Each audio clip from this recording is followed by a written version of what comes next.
Good morning and welcome back to the One Celtic Fans View. This morning in the Celtic news, it's all about injured players. Obviously the big one is the Reo Hatate news. We'll talk about him in a second. But Alistair Johnston, who was withdrawn from the game at Easter Road at the weekend after he was smashed off the face. You can only say he was smashed off the face with the ball, and it immediately dropped to the ground, and everyone thought the worst. Everyone thought it was going to be a concussion.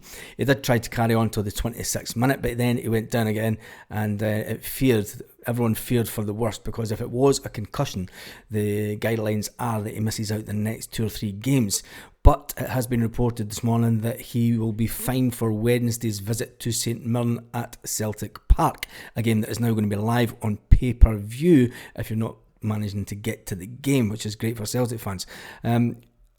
Although Alistair Johnston was taken off and Tony Ralston was brought on, the medical staff do not believe that he suffered a concussion.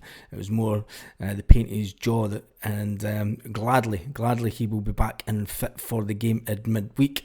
Although Tony Ralston is more than capable player that came on, Brendan Rodgers and the majority of us Celtic fans would prefer that the Canadian right back was the first choice, and he played the game. He's that important to Celtic. So tell me what you think about that in the comments.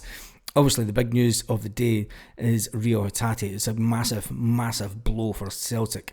Reo Hatate, who was just starting to get into his groove again, was obviously taken off in the game midweek, which was unfortunate. Him, Callum McGregor and Matt O'Reilly, all those three signing extended contracts this year, and everyone thought we were going to get a good run with Hatate in the Champions League. It's now not the case. Reo Hatate has been ruled out until after the new year with his hamstring, the one that he's on against Atletico Madrid.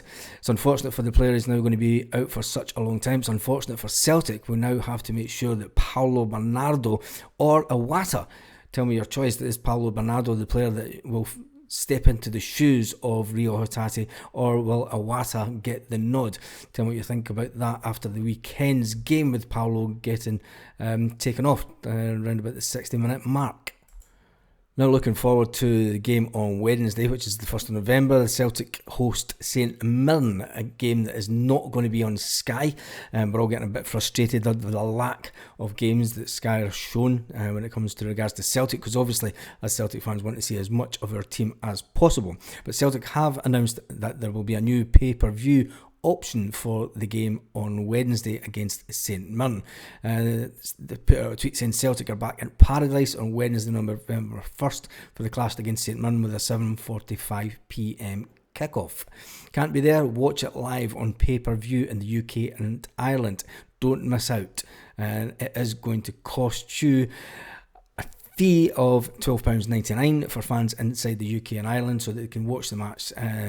It's the first of 5 pay-per-view options that Celtic allowed for home games, and that basically Sky aren't shown. So this is the first. We've got another 4 between now and the end of the season. It'll be interesting to see what games they decide to show. For Celtic fans who do not wish to brave the cold winter's night at this time of year, they can have the chance. But then if you've got your season ticket, this game will be a sellout as always. There's not going to be many fans that are going to decide to not watch the game at the ground and decide to take up the pay-per-view option. The fact that Celtic do have a big waiting list, they're hoping to sell obviously anything between 5,000, 10,000 people will watch it on pay-per-view, which would be absolutely fantastic for Celtic and the money men. Celtic did obviously drop points at the weekend, and we're back to Celtic Park in the league, which is something that we can't say a lot of in the last couple of weeks.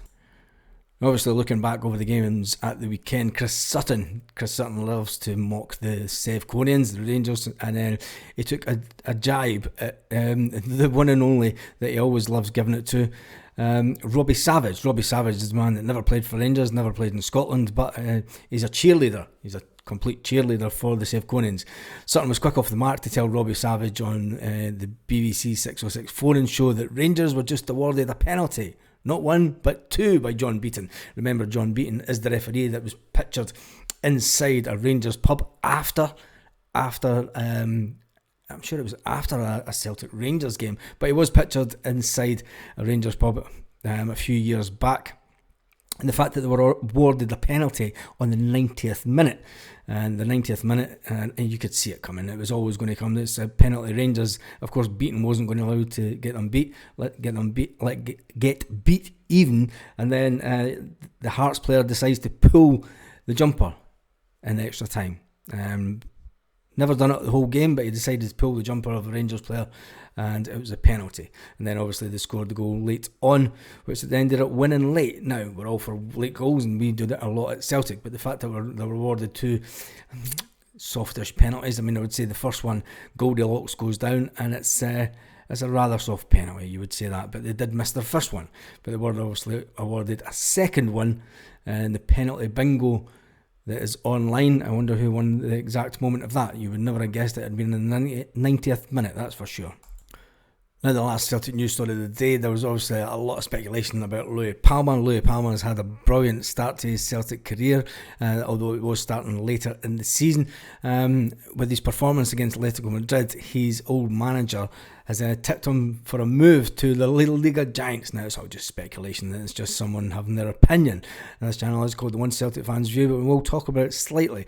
The fact that it was a 2-2 draw with the Champions League opponents, ultimately Celtic, there wasn't enough there to win the game, but the 23-year-old has impressed Celtic staff, and one of his old bosses has been saying, look, Atletico could come in for the player. Nah, it's just a nonsense story. He does have ambitions to play in Spain, obviously being South American. Most South American players do have that ambition to play in Spain due to the fact that the language barrier isn't as much as it is obviously playing in the UK. Look, anything can happen, and I'm sure Luis Palma, he needs to do it on a regular basis. He didn't do it at the weekend.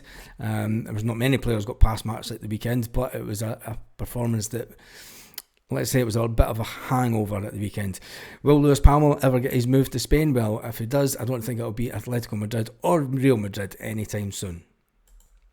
So obviously the big news of this morning is, the big Celtic news is Alistair Johnston will be fit enough for the game on Wednesday.